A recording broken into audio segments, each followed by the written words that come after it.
From the opinion pages of the Wall Street Journal, this is All Things with Kim Strassel, a Potomac Watch podcast. Welcome to All Things with Kim Strassel. This week, we are joined by Republican Senator from Arkansas, Tom Cotton, who is out with a new book, 7 Things You Can't Say About China. Senator, welcome. Thanks for joining us today. Thank you, Kim. Thanks for having me on. I want to link some of what you write about in this book to headlines, and we'll get back to that. But let's start with the book. I'm going to read out the 7 things that you lay out so clearly that you say you can't say about China, but that are so important. Here they are. China is an evil empire. China is preparing for war. China is waging an economic world war. China has infiltrated our society. China has infiltrated our government.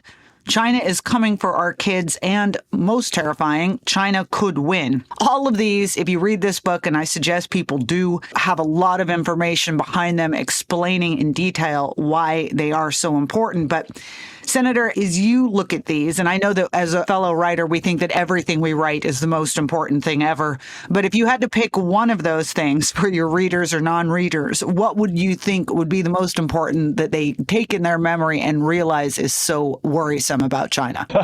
Well, as you say, Kim, it's always hard to pick something when you put your heart and soul into a book like this. The main message of 7 Things You Can't Say About China, when you put all those 7 things, all those 7 chapters together, is that the American people have a justly low opinion of communist China, but however bad and dangerous you think communist China is, it's actually much worse.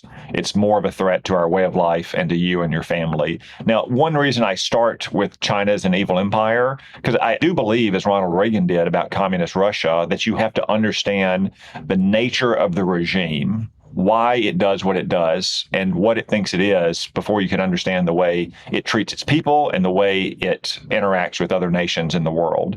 And there's just no question that China is an evil empire, one of the worst ever. It has a degree of techno-totalitarian control that Stalin, for instance, could have only envisioned. Maybe something that goes beyond even what Orwell could have envisioned. But if you look at the way they've committed genocide against minorities in Tibet or in northwest China, the way they persecute Christians with one of the largest Christian populations in the world, the horrible torture they've imposed on Falun Gong, a harmless spiritual movement rooted in Buddhism, what they've done to break their promises to Hong Kongers and to crush freedom in Hong Kong, there's no question that there is a malevolent evil at the heart of the Chinese regime. And the only reason they haven't done that to Taiwan or to other nations on their perimeter or to the United States is they haven't been able to amass the power to do so yet. Yeah, I think that this is just such an overlooked and important point. If you go back in history, the American people were mobilized against, fully understood the existential threat that was Soviet Russia and the threat it posed not just to American values and our safety and security, but the globe. And we put a lot of effort into thwarting that and combating that. And there's an odd disconnect here. I think one is that Americans have been somewhat lulled by the notion of more moderate communists in China, which I think some prior policymakers have helped to cause to be the situation, given our trade deals we've done, the World Trade Organization, and this sort of acceptance in some periods of time to embracing China or thinking we could just work alongside China with differences. But you point out that not only are they just as evil as that, but that they have more tools. And I'd like you to talk a little bit about the success that they have had, which I would argue is far greater than anything Soviet Russia had in embedding themselves in society and in government. Well, in their own country, again, it's a techno-totalitarian police state, something that Orwell could have only imagined. Something like half of the world's surveillance cameras are in China alone. You know, Orwell said that tyranny was a boot stomping on the human face forever. For China, you might add, it's a smartphone app monitoring the human face forever.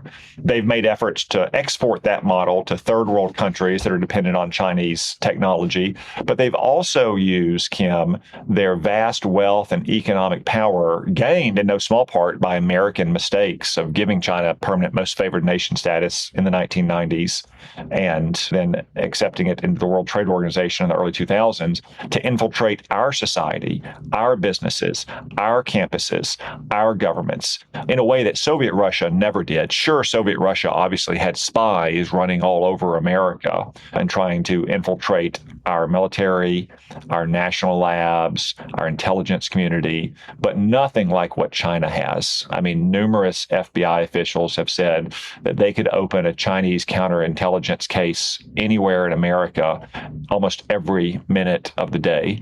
We've had them in Arkansas with proprietary rice genomes or with engineering professors at University of Arkansas. That's replicated in every state across the union. But it's not just that kind of spying, traditional tradecraft that's extended to corporate America or to campuses.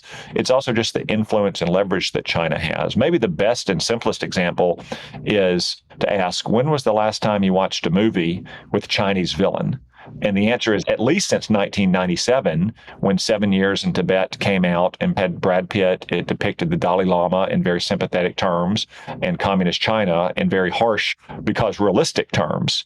And China came down like a ton of bricks on Brad Pitt and everyone associated with that movie in the studio. And Hollywood execs got the picture very quickly that if you wanted access to the very large, lucrative Chinese movie market, you could do nothing that criticized communist China. So that's just one example, but I could extend it further, Kim. Think about news networks in America. There's only one major news network, Fox News, that is not affiliated with or owned by one of those movie studios.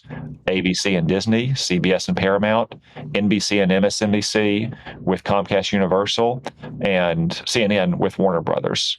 Do we really trust those news networks to give us the straight scoop on communist China, given the vast financial consequences for their movie studio corporate affiliates? I sure don't, and I think it's one reason why Fox News has the best reporting on China. We're going to take a quick break. When we come back, more with Senator Tom Cotton from Arkansas.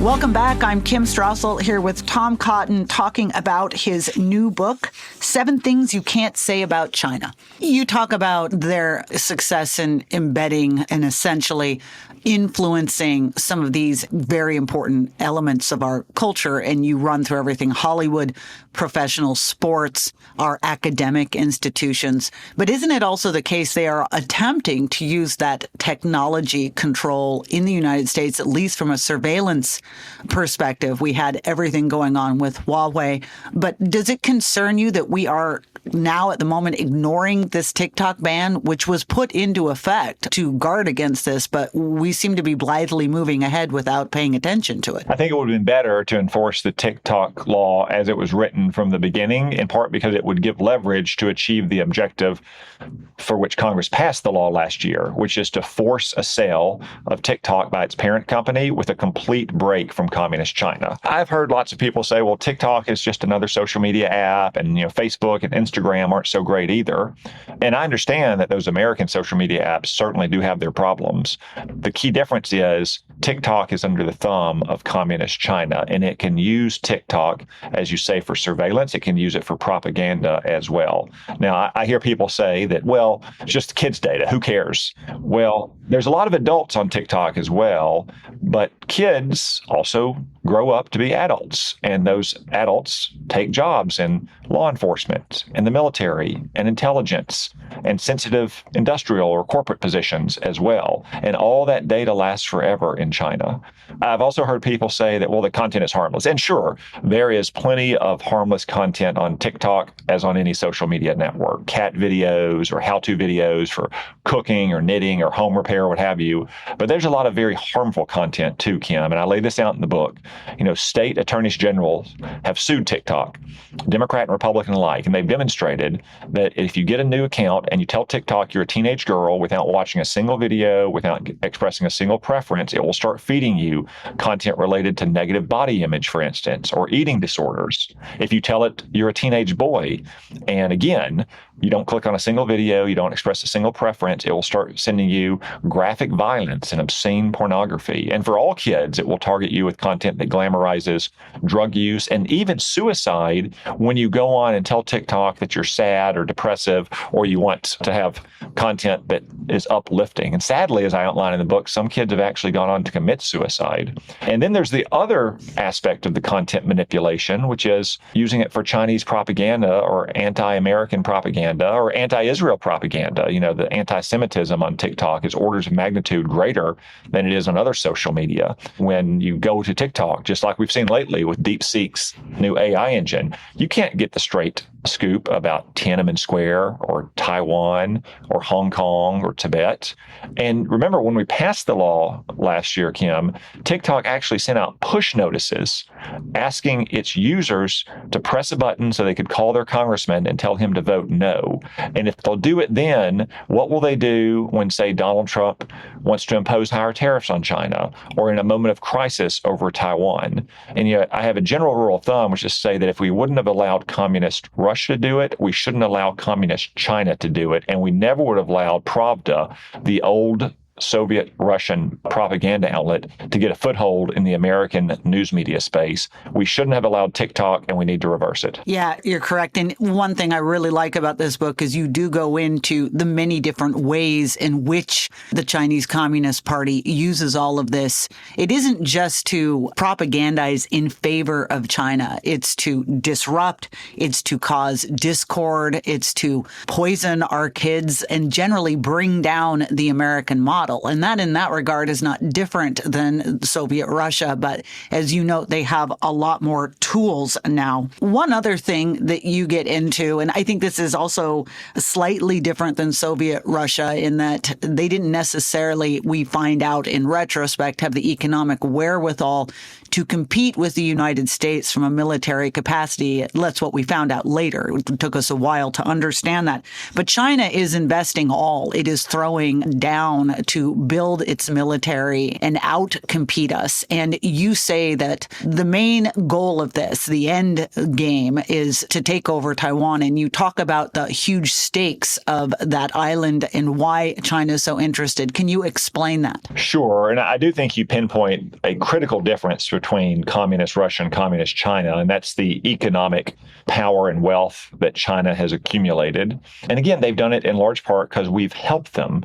We didn't just give them permanent most favored nation status and entry into the World Trade Organization. We taught them how to manage a modern economy. Yes, it's still a communist country, but as Deng Xiaoping said, they wanted to use market tools for socialist ends.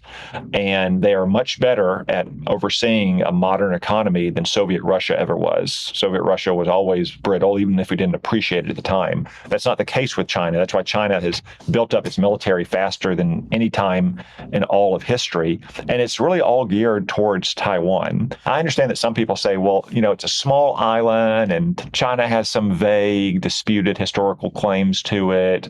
You know, it's so far away from us and so close to them. What does it really matter? You know, it'd be bad, but gosh, you know, when China rolled into Tibet and Hong Kong, we didn't have economic depression worldwide and we didn't have World War III. Why would it be different for Taiwan? And the answer is it is just different. And it always has been. As Douglas MacArthur said at the outset of the Korean War, Taiwan is the unsinkable aircraft carrier and submarine tender just off the coast of China, right in between Japan and the Philippines, that acts as an obstacle to Chinese ambitions.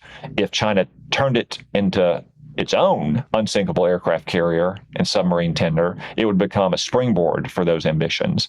And then you have to add in the economic dimension that Taiwan is now the main site of semiconductor manufacturing for the global economy. 60% of all semiconductors, 90% of advanced semiconductors, which is the lifeblood of a modern digital electronic economy. From the device you're listening to this show on, to the phone in your pocket, to the TV in your house, your appliances, your cars, our tractors, everything runs on semiconductors. And any war over Taiwan will almost surely result in global depression, with stock markets collapsing, shortages on shelves, mass unemployment of a kind that no American has ever really seen, because any war is probably going to destroy that manufacturing capacity.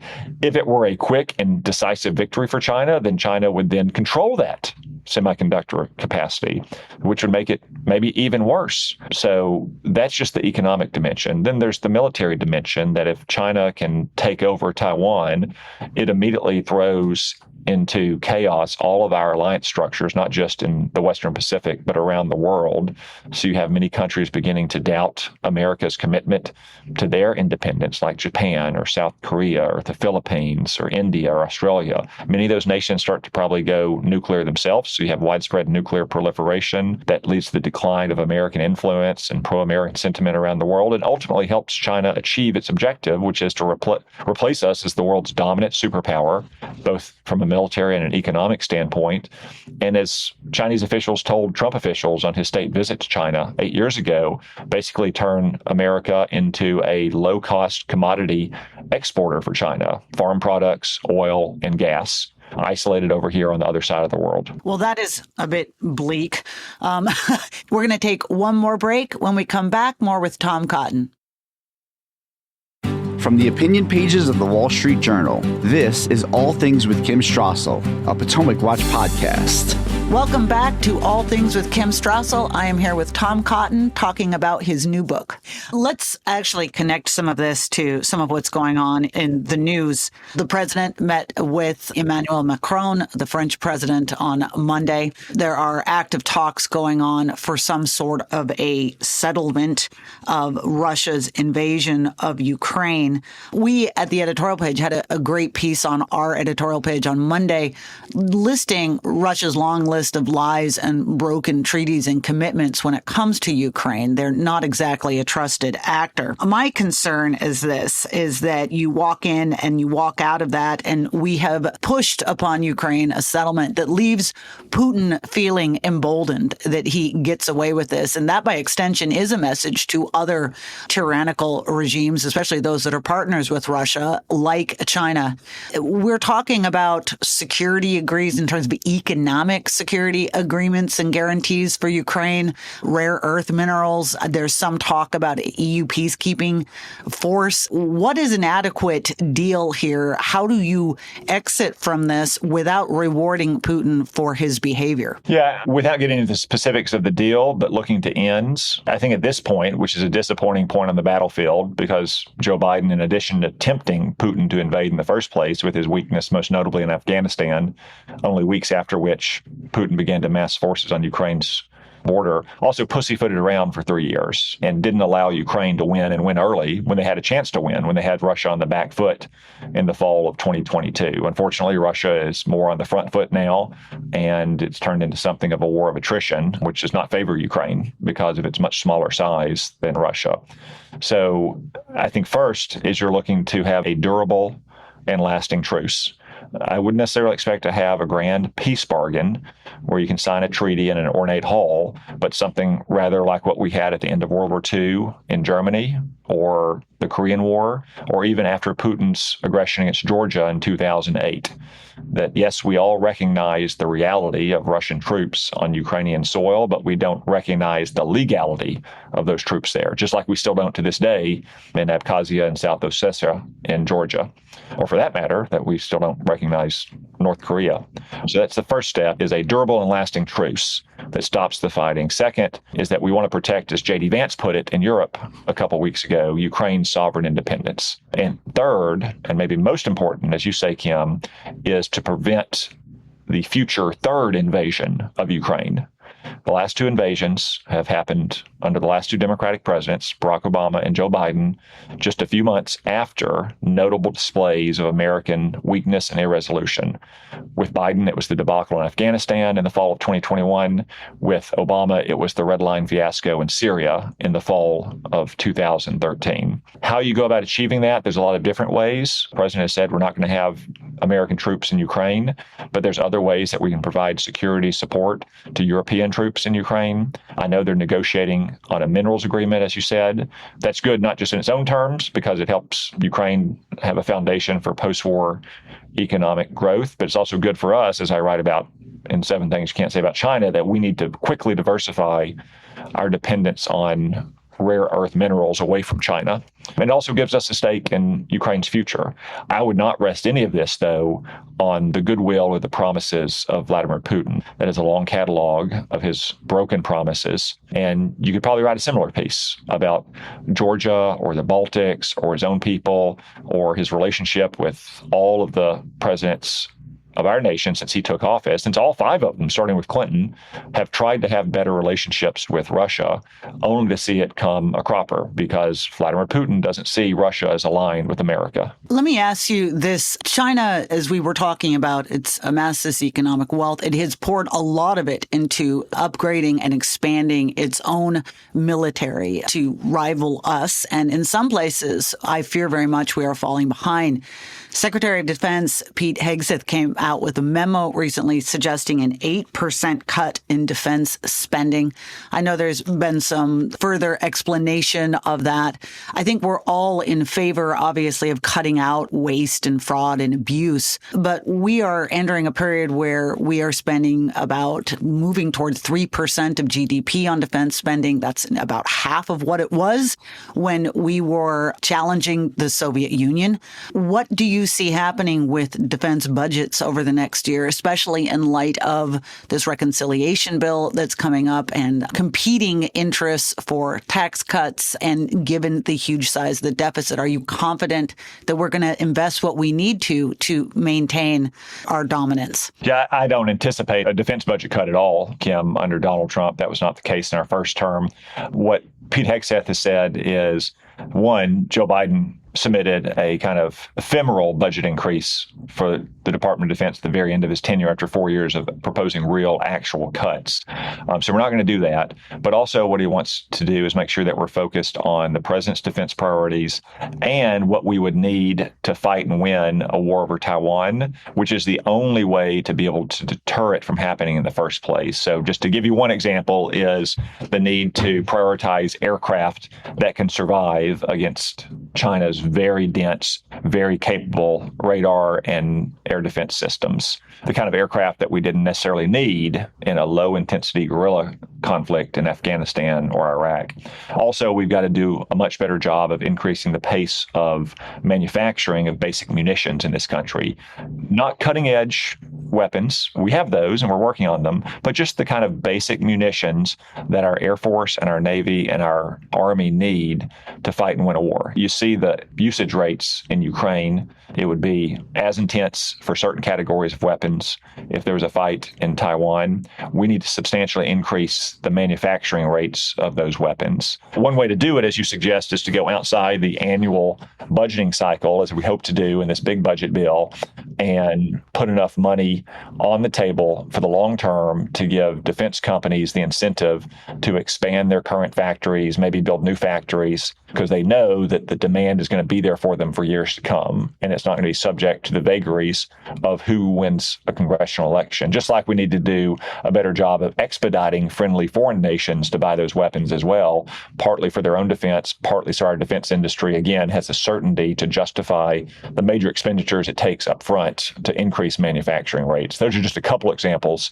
of what we need to do and what I believe we will do in these 4 years. Let me round this back to your book, because this was actually one of my favorite parts of your book, was your very ending. I think a lot of Americans, they look at this great heaving problem called China and the threat that's there and think, what can I do? Is my government doing enough? But you actually offer some practical advice to people for how they can help counter the threat to China. Why don't you finish us off with your advice to people about how they can step up if they are concerned about all of this? Yeah. What I wanted to do in the conclusion of the book is give every American a chance to feel like they can make a difference. I understand not everyone is going to be in the Senate or the Congress and be able to vote on these things, but you can make a difference every single day. One, I would encourage you to stay informed and keep learning. Obviously, if you've picked up 7 things you can't say about China, you care about the topic. Encourage other people to read it. Give them the book, or even better, encourage them to buy the book. I'm glad you got that in there. Yeah. Follow the news about China. 2, share that with other people as well. Inform your friends, inform your family, especially inform your kids. Explain to them why you don't let them have TikTok. Explain to them why you shouldn't shop at Shein and Temu. Tell them why communist China is governed by bad people. My kids aren't old enough to understand everything I write in that book, but they do understand that the bad guys are in charge of China and the good guys are in charge of places like the United States and Japan and so forth. 3, make China a priority on election day and do it in between as well. And not just for Congress and for the president, but do it at your state and local level too. As I say, China is definitely trying to cultivate your state and local elected leaders. You should make sure that you know where they stand on China too. And in between, stay focused on what they're doing. Don't just, criticize them if you think they're doing the wrong thing. Remember to praise them if they're doing the right thing. If your legislature is banning purchases of farmland by Chinese nationals near military sites, give them a call, send in a letter, tell them you appreciate it. 4th, keep your kids and your family off of Chinese apps like TikTok or DeepSeek. 5th, boycott products made in China to the extent you can. I understand that there's a lot of things that are only made in China now. If you want to have a fake Christmas tree, you're probably going to have to get it from China. I'm not telling everyone they need to smash their iPhones or throw away their Nike sneakers, but put in maybe an extra minute or two just to look at the label or check the sourcing code on the website. And where you can, don't buy in China. 6 is try to buy American where you can. Again, I understand that there are things not made in America anymore, regrettably, but everywhere you can, put your dollars behind American workers and businesses, not Chinese. And finally, pray for the Chinese people. Remember, the Chinese people are the first and the very worst victims of Chinese communism. And again, my kids aren't old enough to understand everything in this book, but they do understand that bad people rule China and they're oppressing all the good Chinese people, and to say a prayer for them. So those are just a few things you can do in your everyday life to try to make a difference. Well, words of wisdom there. Thank you, Senator Tom Cotton from Arkansas. We want to thank our listeners. If you like the show, please hit the subscribe button. And if you'd like to write to us, you can at pwpodcast@wsj.com.